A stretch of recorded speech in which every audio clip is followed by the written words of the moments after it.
험담에 관한 유명한 격언이 있습니다. 험담은 세 사람을 죽인다. 말하는 자, 듣는 자, 그리고 험담의 대상자. 짧지만 그 의미는 결코 가볍게 여길 수가 없습니다. 왜냐하면 남을 비방하고 조롱하고 험담하는 그 말을 할 때에 자신뿐만 아니라 두 명의 영혼까지 죽일 수 있는 그러한 우리에게 교훈을 주는 말이기 때문입니다. 말에는 힘이 있습니다. 그래서 모 방송국에서 한글날 특집으로 말의 힘에 관한 실험을 한 적이 있습니다. 긍정적인 단어와 부정적인 단어 각각 30개씩의 단어를 선정해서 실험자들에게 짧은 영상으로 그 단어들을 보여주었습니다. 그래서 그 영상을 본 후에 기억이 나는 단어들을 자유롭게 쓰라고 말하였습니다. 그런데 그 실험 결과 많은 사람들의 그 실험자 중에 66%가 부정적인 단어들을 더 많이 기억을 했다는 것입니다. 이 막말과 욕설이라는 그 부정적인 단어를 사람들이 더 잘 기억하는 이유가 무엇이냐면 이 부정적인 단어들이 사람의 그 감정을 주관하는 뇌의 특정한 부분을 활성화시켜서 이성을 마비시키고 심장을 빨라지게 함으로써 감정을 점차 고조시키기 때문에 그렇습니다. 이렇듯 말이라는 것은 우리가 무의식 중에 우리의 행동과 또 삶을 지배하고 또 영향을 주어서 우리 삶 가운데 이 말을 통하여서 어떠한 삶이 되는지를 또 이러한 말을 통해서 우리가 어떠한 사람이 되는지를 지배하는 중요한 요소가 바로 이 말이라고 할 수가 있습니다. 오늘 본문에서 타인을 말하기를 좋아하는 자, 곧 험담하기를 즐겨하는 자가 오늘 본문에 나타나고 있습니다. 특별히 본문 6절과 8절의 말씀을 보면 미련한 자의 입술은 다툼을 일으키고 그의 입은 매를 자청하느니라. 미련한 자의 입은 그의 멸망이 되고 그의 입술은 그의 영혼의 그물이 되느니라. 남의 말하기를 좋아하는 자의 말은 별식과 같아서 뱃속 깊은 데로 내려가느니라. 아멘. 본문에서 험담하기를 좋아하는 자, 그 자가 곧 미련한 자라고 말을 하면서 이 미련한 자의 말이 어떠한가를 오늘 본문에서 말씀해 주고 있습니다. 특별히 이 미련한 자는 다툼을 피할 수 있는 상황임에도 그의 말로 인하여서 싸움이 벌어지기도 하고 또 매를 맞지 않을 수 있음에도 불구하고 그의 말로 인하여서 매를 벌기도 하는 그러한 자입니다. 또한 어떠하냐면 다툼을 일으키고 나서 보통 어떠하나요? 자기가 올바른 자, 합리적인 자라는 것을 강조하기 위해서 상대방을 비방하고 조롱하고 깎아내리는 말, 곧 험담을 합니다. 이러한 말로 인하여서 다툼과 험담은 상호 연관성을 가지고 있으며 결코 둘의 관계 속에서 긍정적인 관계로 나아가지 못하게 합니다. 특별히 이 본문에서 험담을 별식, 맛난 음식으로 비유를 하였습니다. 우리가 맛난 음식을 먹으면 어떻게 되나요?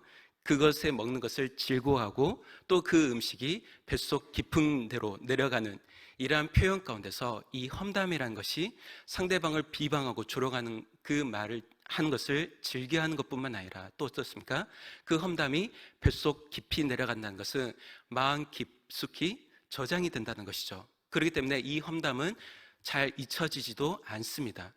이러한 험담 가운데서 결국은 이 즐겨할 때에 오늘 본문에 나타난 대로 마치 동물이 그 그물에 걸려서 헤어나지 못하고 죽게 되듯이 자신의 말로 인하여서 그 말의 그물에 걸려 마침내 자신의 영혼이 죽게 되는 그러한 모습을 오늘 본문은 우리에게 잘 말씀해 주고 있습니다. 이렇게 영혼에 죽이는 말, 험담하기를 즐겨하는 자는 그의 성격이 또한 어떠합니까? 본문 1절과 2절입니다. 무리에게서 스스로 갈라지는 자는 자기 소욕을 따르는 자라 온갖 참 지혜를 배척하느니라. 미련한 자는 명철을 기뻐하지 아니하고 자기의 의사를 드러내기만 기뻐하느니라. 아멘. 미련한 자는 공동체와 잘 어울리지 못하고 지혜를 배척합니다. 또 그 안에서 명철을 싫어하다 보니까 자기 주장만 하는 것이죠. 공동체가 어떻든 상관없이 자기의 유익에 쫓아서 그렇게 살아가는 자, 그 자가 바로 미련한 자, 험담을 즐겨하는 자라고 우리에게 말씀하고 있습니다. 이는 마치 작년 2월과 3월 가운데 코로나로 인해서 마스크가 품절이 되어서 대란이 되었던 그 시기에 마스크 값을 그 몇 배로 부풀려서 팔던 그 사람들을 연상케 합니다.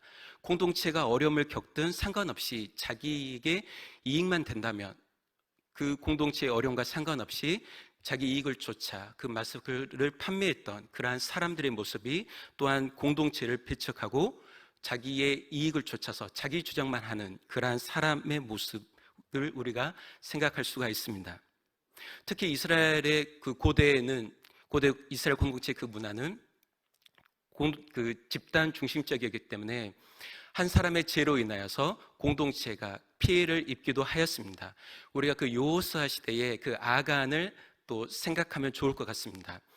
하나님께서 그 여호수아를 통해서 이스라엘 백성들에게 여리고를 점령할 때 어떠한 전리품도 취하지 말고 모두 불태울 것을 명령하셨습니다. 그런데 아간이 어떻게 하나요?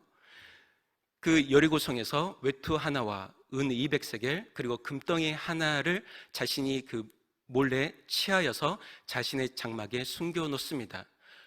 그래서 모든 이스라엘 백성들이 하나님의 말씀에 순종하고자 노력할 때에 아간이 그 공동체와는 상관없이 자기의 이익을 쫓아 전리품을 일부를 취한 그 모습으로 인해서 결국에 그 다음 전투였던 그 아이성 전투에 이스라엘이 패하게 되고 사상자가 발생하게 되었습니다.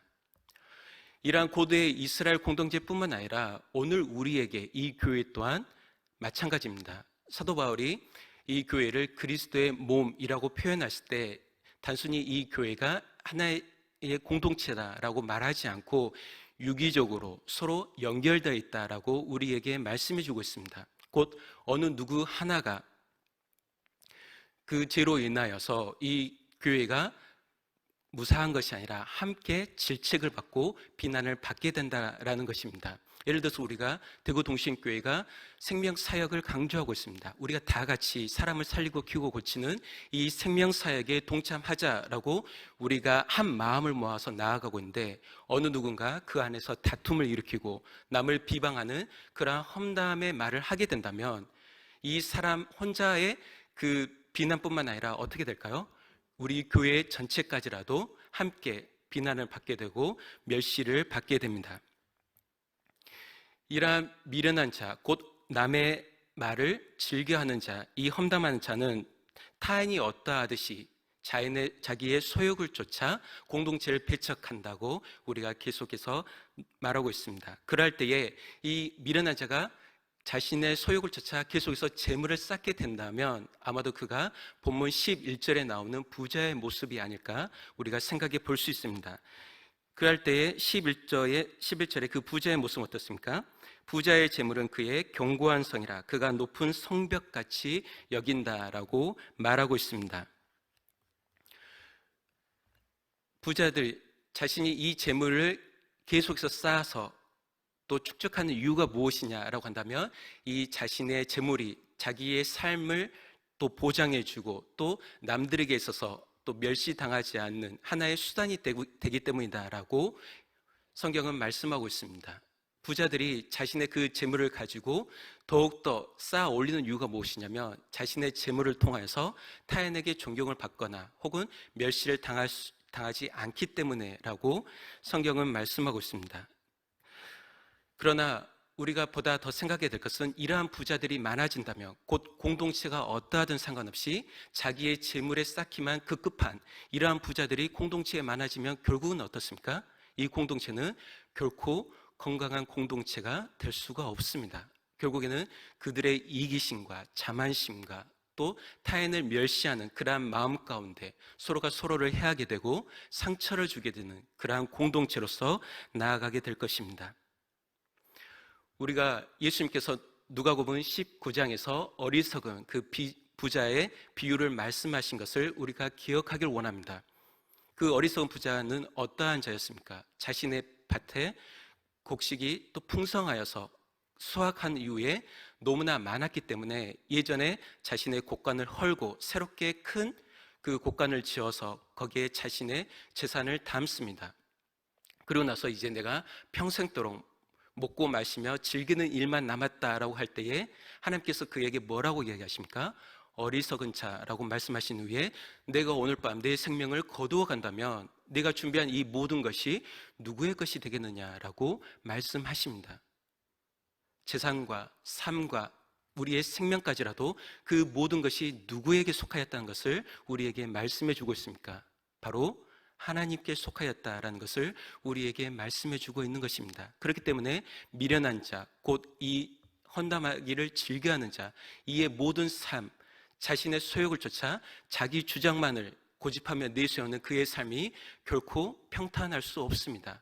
그의 죄로 말미암아서 하나님께서 그에게 반드시 그의 죄에 합당한 심판을 하실 것이며 그의 삶을 주관하신 하나님께서 그의 악행을 결코 오래도록 또 그것을 지속되게 내버려 두시지 않기 때문입니다. 따라서 우리가 본문에 나오는 그 미련한 자가 되지 않기 위해서는 우리가 어떻게 해야 될까요? 그 미련한 자를 본받거나 따르지 않으면 되는 것입니다. 앞서 본문 1절과 2절에서 이 미련한 자가 어떻게 행동하였습니까? 지혜를 배척하고 명철을 싫어하는 자라고 성경은 우리에게 말씀해 주고 있습니다. 지혜와 명철, 이것은 우리가 잠언을 계속해서 묵상할 때 나오는 단어인 것이죠. 잠언 9장 10절에서 이 지혜와 명철을 잘 설명해 주고 있습니다. 여호와를 경외하는 것이 지혜의 근본이요 거룩한 자를 아는 것이 명철이다라고 우리에게 말씀해 주고 있습니다. 따라서 이 험담하는 자, 미련한 자는 여호와를 경외하는 것을 배척하고 또 하나님을 아는 것을 싫어하는 자입니다.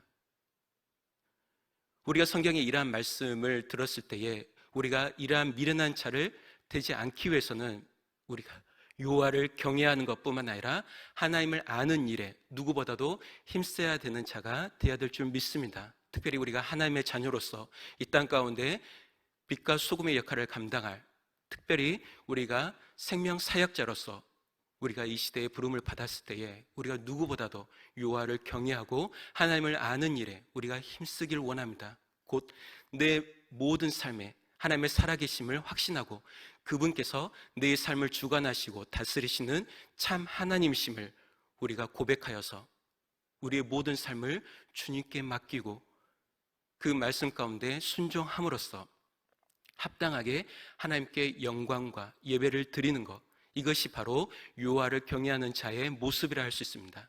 바라는 것은 우리 모두가 생명 사역자로서 험담을 통하여서 남을 죽이는 자가 되는 것이 아니라 사람을 살리고 키우고 고치는 그 생명 사역을 잘 감당하는 저와 여러분들이 되길 주님의 이름으로 소망합니다. 기도하겠습니다.